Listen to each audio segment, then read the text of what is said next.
Travis Wayne Goodsell. Being a Mormon is like being a Lamanite. You have this inner desire to force people to join the church or destroy their lives.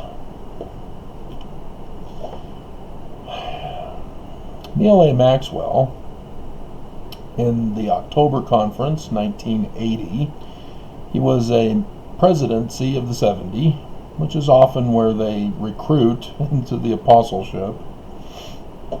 He gave a talk titled "The Net Gathers of Every Kind." Every kind of what?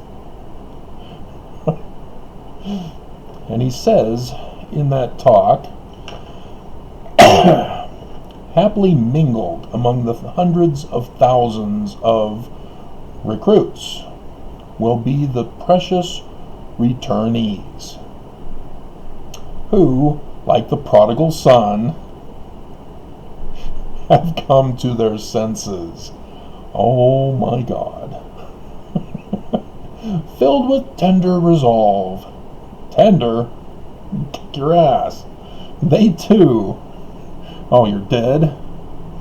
Need a warm welcome. Let us emulate the father of the prodigal son, who ran to greet his son while the son was still a great distance away, rather than waiting passively and then skeptically asking the son if he had merely come home to pick up his things. Recruits and returnees should be counseled by the wise lyrics of the hymn, "Think not, when ye gather to Zion, that all your troubles and trials are through, that all will be holy and pure, and confidence wholly secure, that the saints have nothing to do but to look to your personal welfare and always be comforting you. The church is for the perfecting of the saints, hence new arrivals are entitled to expect instant community, but not instant sainthood, either in themselves or in others." I think he goes on to talk about new recruits throughout the rest of it. This abuse of ex-Mormons comes a lot from this, even though he was just a 70. But anything to justify wickedness. In the Wikipedia page, Post-Mormonism Community,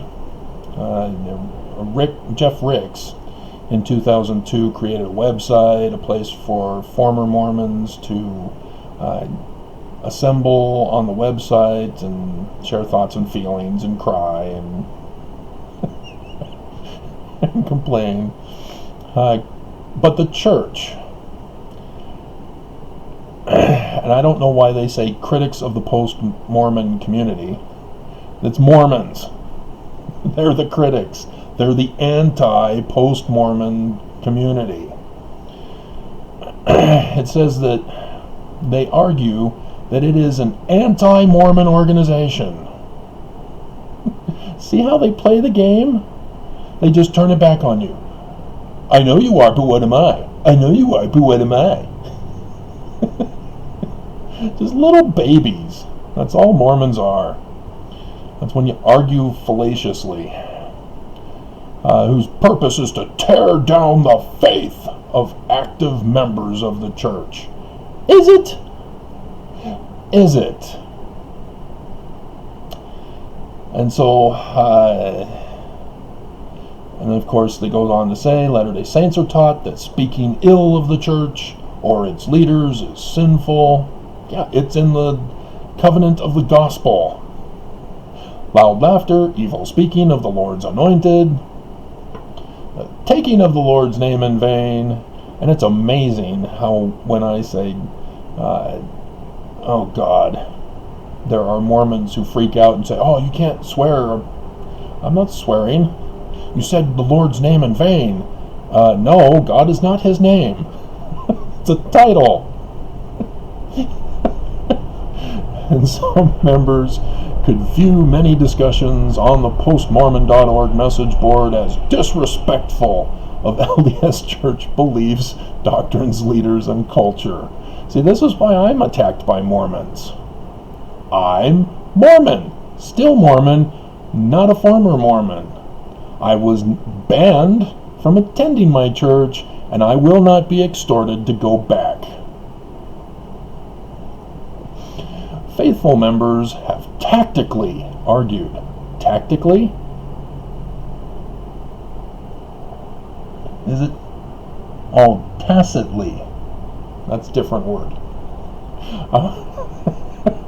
I was going to criticize tactically because it's not very tactically. Tacitly argued that such activities speak to the truthfulness of their beliefs. No, it doesn't. It's a fallacy. You're wrong. It's unsound reasoning. You're living in fantasy la-la land. Describing former members with the couplet, and here it is. They can leave the church, but they can't leave the church alone. And that comes from section 121 of the Doctrine and Covenants, ere they are left to kick against the pricks, persecute the saints. And what Mormons have failed to understand is that they are the ones fulfilling their own prophecy. They have left the church that Joseph Smith founded.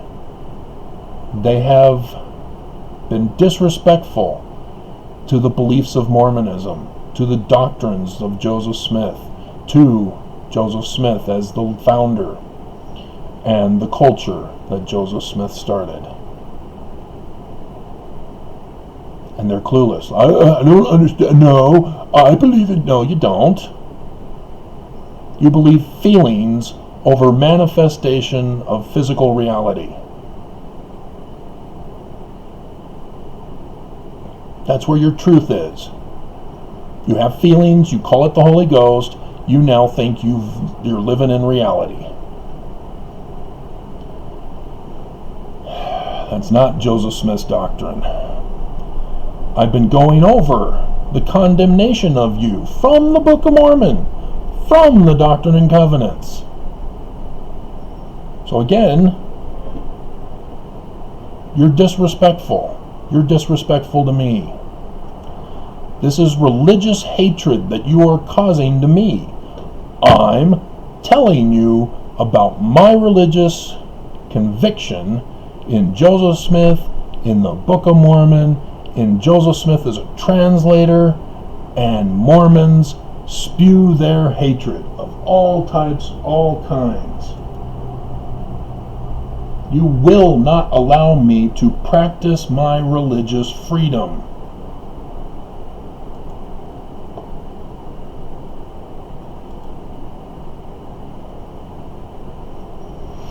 And you say, oh, we want all to practice their religion freely. Not if it's Joseph Smith's religion.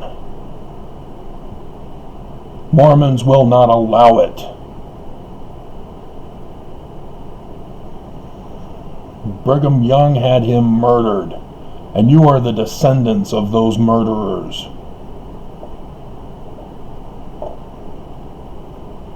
And see here, I did the video. Mormons desecrate Mormonism, violating my religious freedom. Already there are 2 dislikes. Again, proving I'm right. You will not allow me my religious freedom. Mormon Last Days Exodus plans. And I even put in for believers only.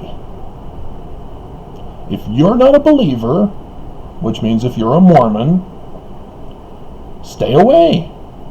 Allow me my religious right to worship how, where, and what I may. And you can't do it. Because already 3. Let's update the page. See if it's changed. one more viewer, but still the same 3 that hate it. You can go through all the more recent videos, because there was a time where I started to release to the public view the thumbs downs.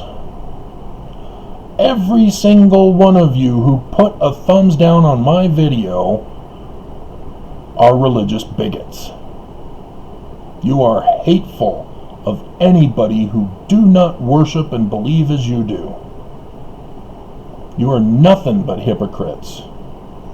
And then you enforce your hypocrisy with murder, cyberbullying, and other types of threats and abuses and discriminations and hatred.